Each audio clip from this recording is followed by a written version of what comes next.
Crazy Joe, but now they can call me Batman. What up? Welcome back to the Necro Zoo. I am Bones. Yeah. And in this one, let's do a quick video and add a couple of figures to my McFarlane DC Multiverse collection. Now, the reason I am making this video is because I do not really need to review these figures because they are just re-releases with alternate colors or heads or body parts, and I think it's just pretty redundant. So I do really need to add them to my shelf, and at the end we'll get an overview of my shelf. And let's go ahead and get this out of the way. Now, this will be on figures from the Batman Beyond subline. Of course, this all began with the collect build of JokerBot. And these were just some figures that I've been sitting on for a while. I knew I eventually had to get through them and get them up on the shelf, but I've actually never taken a look at these, so I really wanted to open them up, get them in hand, and then throw them up there on my shelf. Now, we will be looking at Batwoman Beyond Unmasked, Ink as Batman Beyond, and then Blight in his Atomic Edition. Now, let's look at Batwoman Beyond first. Now, she does come with your standard black DC Multiverse stand. She also comes with her data file card. On the front, you do have some figure photography, and on the back, you do have some information. Add this to the collection. Now, she does come with a couple of accessories. She does come with 2 alternate hands, which are just grasping hands. I prefer actually the clawed hands that they come with. She also comes with some rocket boosters. We've seen this before with the Batman Beyond releases. And then she does come with that stylized Batarang that was made for Batman Beyond. But this is more of like a comics version of it. Looks like the bat symbol. Now let's take a look at her. Now, she is the daughter of Dick Grayson, and in the future she takes up the mantle of Batman Beyond. Now, basically, that's why I didn't want to review these, because this is the same body as the original mask version, which I've done a review on.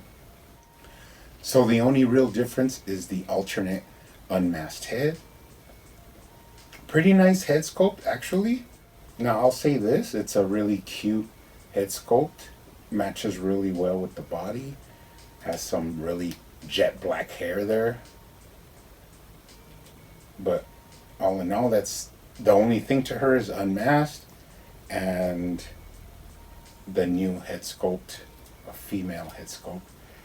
So we'll add her to the shelf, add her to the collection.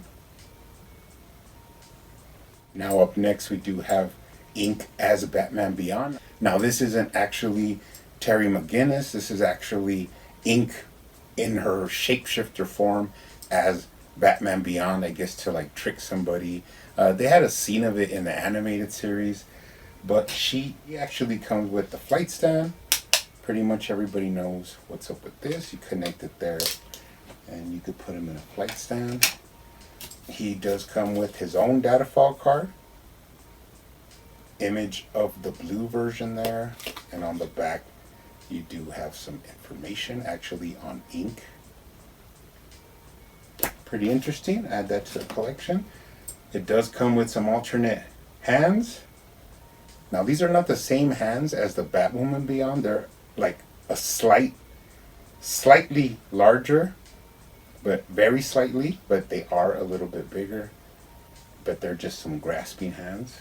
And then it also comes with this Batarang in the shape of the Batman, of the newer Batman Beyond symbol, but it's has like speckles of blue in there, like some midnight blue. So this one's actually pretty interesting. I'm glad to add that to the arsenal. Now let's take a look at it. So it's basically just your regular McGinnis Batman Beyond that we got before, just with speckles of midnight blue in there. Now, actually, I would use this more as an alternate suit for Batman Beyond. That's just, personally what I would do is just, say that McGinnis went like kind of more night stealth mode and he picked that blue color. But basically it's just a repaint. Really nice though, the way they have it intertwined into the body. The legs have some of it. It's speckled across there. The blue chest emblem looks really nice.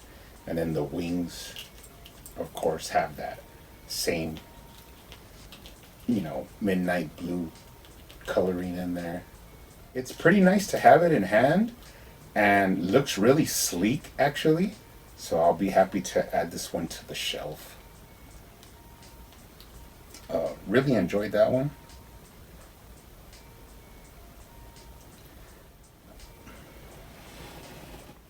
Now let's take a look at Blythe. Now he does come with the standard black DC Multiverse stand.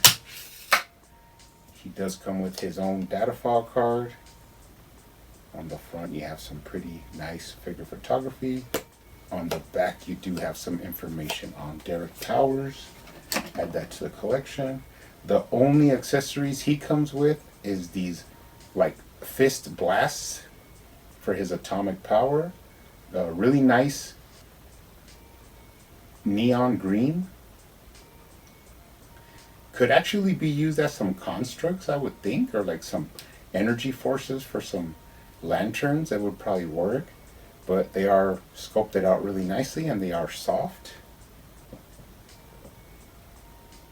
Now let's take a look at them. Now the original version did come with an alternate hand that was like a gesturing hand, but we have that if you ever wanted to use it with this version. It will fit right in. Same body mold and everything from the original release, even the same color. Maybe they could have gone with a different color at least. All black would have been nice. With the neon green just like highlighting the suit would have been awesome. But no, this is the same paint and everything, same body. Now you do have the different head. I think even the skull inside is different. You can articulate it moving it side to side. And the difference is at the top of his head he has like energy force coming off from his atomic power. And I guess if you want, you can add the blast to his fist. Actually going pretty nicely. And I guess that's what makes him, Atomic Edition. These are just ways to expand, your lineup of Batman Beyond. These characters are just filler. Now another thing I wanted to talk about is I did build another Joker bot. Now I have one up on the shelf surrounded by the other characters from the subline, which is a couple of versions of McGinnis Batman Beyond, the Masked Batwoman Beyond, and the Shrieks and the original Blight. But I did build another Joker bot, and this is because I just realized that he actually has two faces, the Joker and then the Batman on the other side. And you know me, whenever something has two heads, or in this case two faces to show, then I have to display both versions. And I've done this for a long time. Even McFarlane, I think one of the only figures that had alternate heads was the White Knight Joker, which was a mixture of Jack Napier and Joker. And you had like your Joker head and then the original before he became the Joker. And I had to get two of them to display both heads. Now I've done the same thing with the Joker bot. I have this one to display the Batman head, and then I have the one on the shelf for the Joker bot. But anyways, guys, this is just adding to my collection. Get these figures open and get them on the shelf. You guys keep hunting out there, keep collecting, keep customizing, and I will see you on the next one.